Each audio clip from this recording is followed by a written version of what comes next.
and know enough and be able to, that you'd ridden under him enough, and then you could get to ride Lester, Dunny, or Toby, or you could ride all of them, but he didn't let just anybody ride those horses. You could not just show up and get a little pony ride. There was no way. But anyway, that's how I know Jim. And then later he went and trained at my sister-in-law Tana's as we got older, and then came back, as Andy told in the eulogy, how he ended up at my house. But I laugh at the kids today that are learning, if they learned how we did, or yeah, it would be child abuse.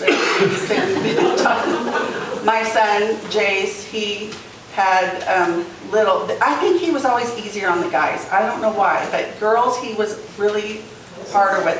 Dawn Brooks back here, she sent horses to him. She's a good friend of ours and sister-in-law to Tana, and she endured many hours of, I think he was hard on us because he wanted to see who was going to come back, who would stick it out. And there was several friends in the years that I took to get a lesson. They never went back, ever. And he would test you, I guess. So that's how I knew Jim. And I'm not going to talk about the later years because those will make me sad. But it was always, I always again tell my boys and tell the story of learning to ride, and they don't know what it's. They don't know what I went through. They have it easy. But that's it. If anybody else wants to talk. Don, did you get to ride Toby? Yes. I made it to 2. Did you? Yes, I rode Toby. Yeah, he was the last one that you could ride.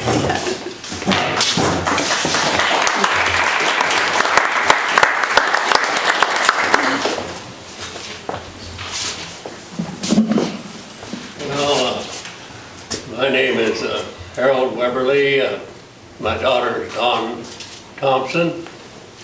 I remember just all of that she went through, although I did take her to Jim's a time or two, driving my 69 Ford F-250. Anyway, I really never knocked to go, because I just drop her off and then go back and get her. I really didn't get acquainted with Jim until later years, when he actually moved in with Dawn to help Dawn with the feeding and all of that. And Dawn gave me her one colt out of her paint horse, and we named him Tyler. And Tyler was a really good horse. He was not very good, but he was just real green. And I always loved in those days to ride the trail in the mountains. I wasn't nothing on gaming or roping or nothing that. My thing was to ride the trails in the mountains. And he just wasn't quite steady enough to be sure you do okay with him in the mountains. And Jim trained him. I wanted Jim to train him, and he took him on. And I said, Jim, I want to be able to shoot off of him with a heavier rifle, and I don't want him to move a muscle while I'm doing it. And Jim took that horse and trained him to perfection. And we had him many more years after that. I didn't really get to use him like I liked, because I had him at my place alone, but it didn't work out very much good alone, so Dawn offered me to keep him at her house, and busy and all, and working in the mill and working shift work. I really never used him that much, but that horse was trained to perfection. But what I really wanted to tell you about Jim was this. I used to go over, when Don and Joe would leave, they usually leave to go down to the finals, the rodeo finals. And I would go over, and Jim would come upstairs, and we'd sit on the couch and watch the rodeo finals on their big TV. And I got acquainted with him and talked to him, and we had some good talks. And you know how old people do, or at least I do that. We were talking about what was what was wrong with this world and all of that. And I'd always tell Jim, I said, well, you know, when I grew up, there was no computers, there was no none of that, there was no shootings, there was no break-ins, there was very little of that stuff. But I said, it's all over nowadays, Jim. He said, yeah, I know it. But I said, you know what, Jim? I said, I'm of the old school. I don't know about you. He says, you got it exactly right, Harold. He says, I'm of the old school. And all we ever needed was a good handshake.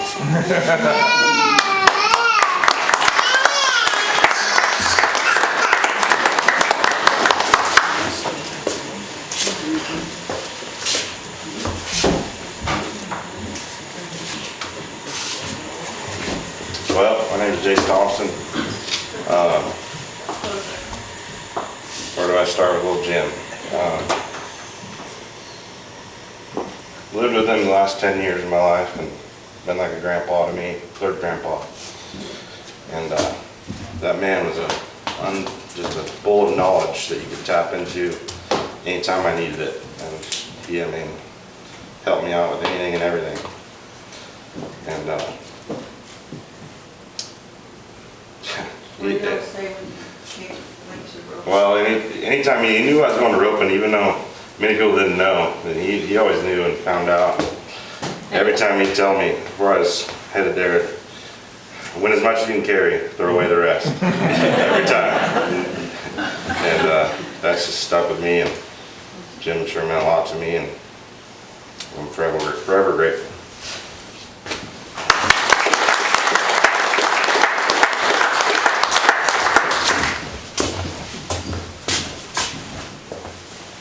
Anybody else?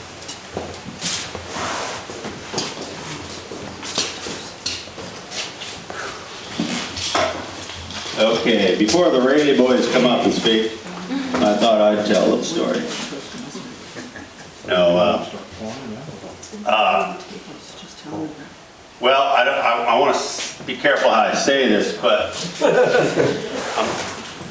Jim had passed before daylight savings time changed. And last year, this time, when is it, next week or? Sunday tomorrow. Is it tomorrow? Well, boss, it's tomorrow. I get to sleep in on Monday.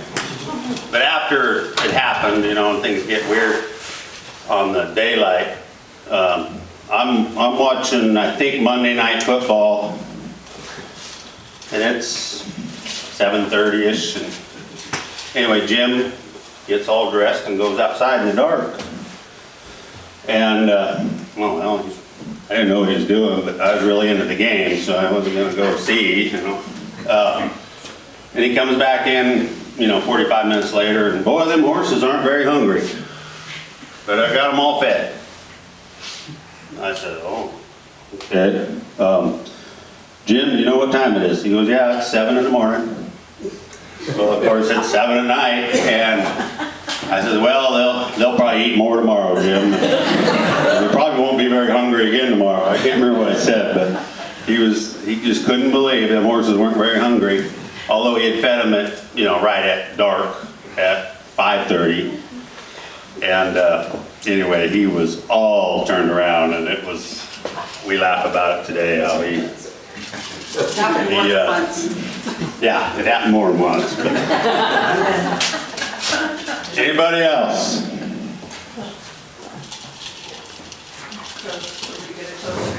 All right, everybody, as soon as Dawn's done speaking here, we'll have our toast.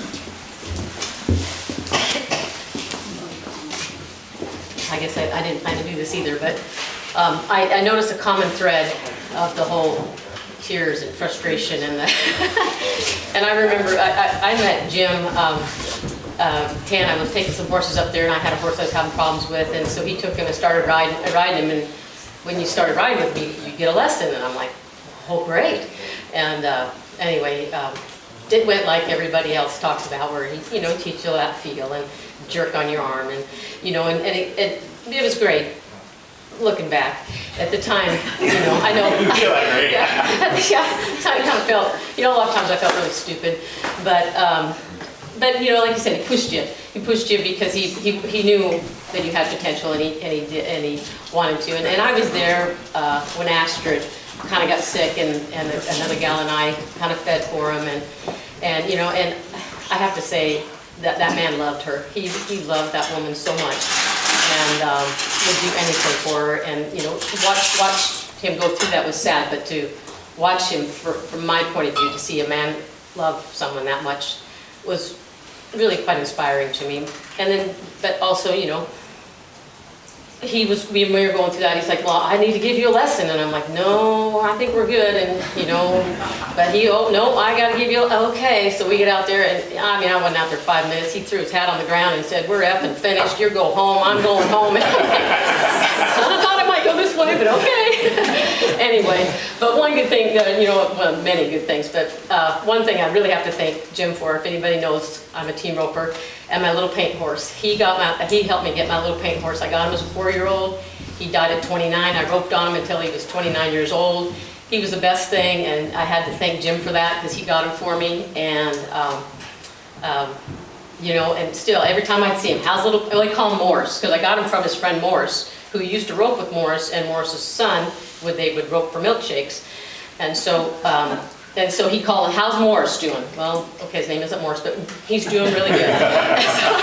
And so, but he, you know, and always, every time when he was at the Thompson Ranch, and when I see him at Dawn's, how you doing? How's the roping going? Can we rope? You know, and he'd have to rope the dummy with me a little bit, and it just was, you know, as frustrating as he was so proud of us and so inspiring to me.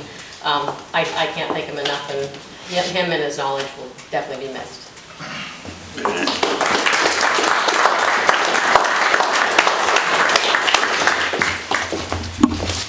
So Andy's going to have everybody raise a glass for a toast, if you guys can get ready. So the bottles are there on the table, so y'all all got to pour yourself. I'd like to take this moment to give some special thanks to some friends of mine that came here to support me. I don't believe I ever had the chance to meet my father, Mark and Maggie. I'd like Tim and Bonnie got to meet him, I think once or twice, maybe down there at 4th Lane. My good buddy Steve Gross came all the way from Umatilla this morning. It's here. That guy can really sing too, but you can't get him up to sing, that rascal. He's got the coldest feet in the whole world. Let's see, I got Sally Runyon that's here that I grew up with. Thank you, Sally, for coming. She knew my father in the younger years. Let's see, Penny Haskell's back there. Thank you so much, Penny. She was a very special friend of my father. I don't see you guys pouring the goober juice there very quickly, but you all better get after it. I'm going to run out of words here before you guys quit pouring. I'm going to tell you something that's probably not very well known, but my father was actually a contender for getting into the Guinness Book of World Records. My father could cut a fart for 47 steps, the full length of Don and Joe riding arena, and make every horse laugh in the stall on his way out going.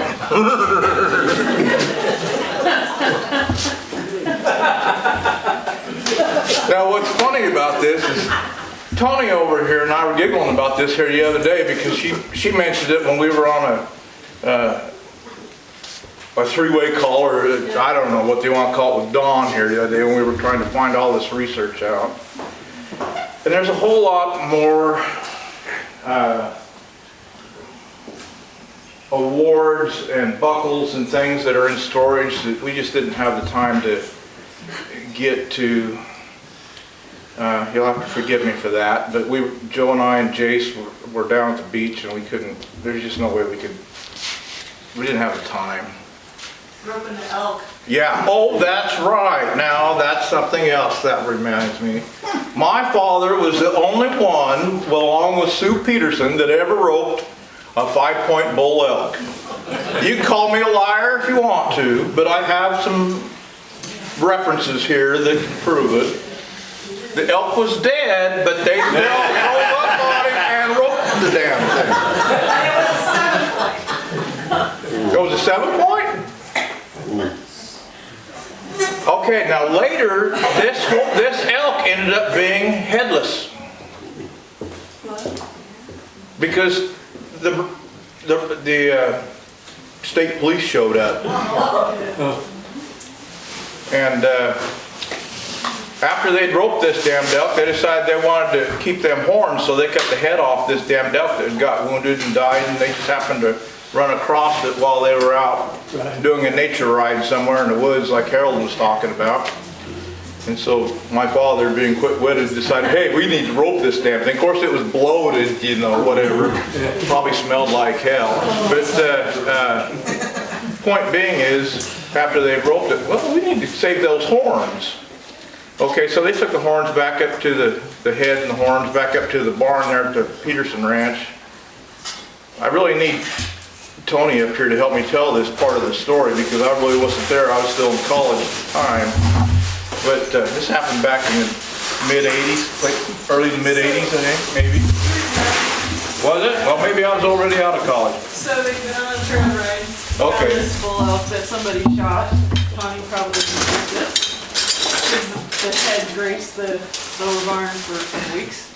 So I show up at the barn one day and Jim, out of character, was sitting in a chair outside the door of the barn, kicked back against with this big grin on his face. Yeah. And I said, what's up? And he's like, I roped me an elk today. Yeah. And I was like, all I could picture was Luster trying to run and keep up with an elk. And I looked at him and I said, how long have you been dead before you roped it? And he's like, you know me too well. So they found it, went back with the quad and the trailer, chainsaw, cut his head off and brought it back to the barn. So, okay, so I go home, my mom and my sister and my dad are all hunters. I'm the only one that's not, and I'm telling them, and she's like, you get a lot of trouble for that shit. So, tell my mom, and a couple weeks later, mom calls me and she goes, what do they do with that head? And I go, I think it's still down at the lower barn. And she goes, the headless body was on the news tonight. So it's like $2,000 fine, 2 years in prison. I called Sue, who was headed to Lakeview with a 53-foot trailer. Hang on. I said, They didn't have a tag either. no tag. So I go, Sue, where's that head? And she goes, well, it's still down at the barn. I go, body's on the news, you better get rid of it. So they buried the head in the manure pile, put a tagline on it. Someone ended up rolling over the head of the tractor, breaking the rack off. Oh, I didn't ever hear that part of it. Oh, yeah. So it was quite the, yeah, there was a quick shuffle to get rid of the evidence. So we couldn't prove otherwise that we had, or they hadn't shot it. I had no part of it. No part of it.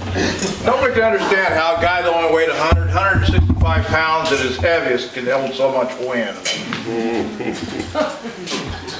Let's see. So y'all got your glasses filled up. I'd like to make a toast to my father, if it'd be all right. I'll wait for the camera here to get ready. Thank you all again for coming. Thank you for your love and support, your kindness.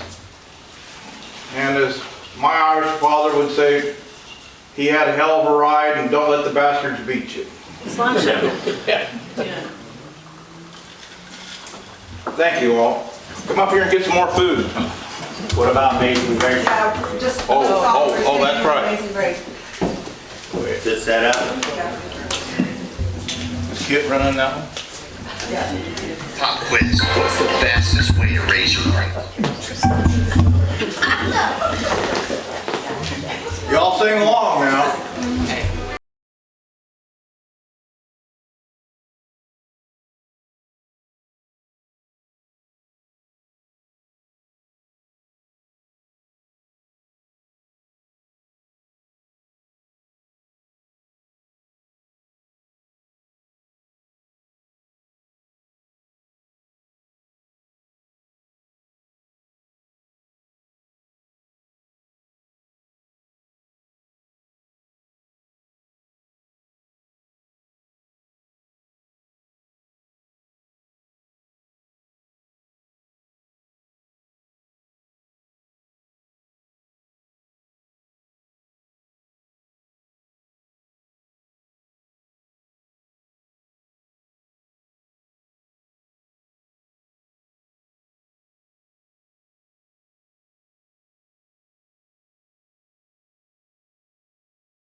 I'd like to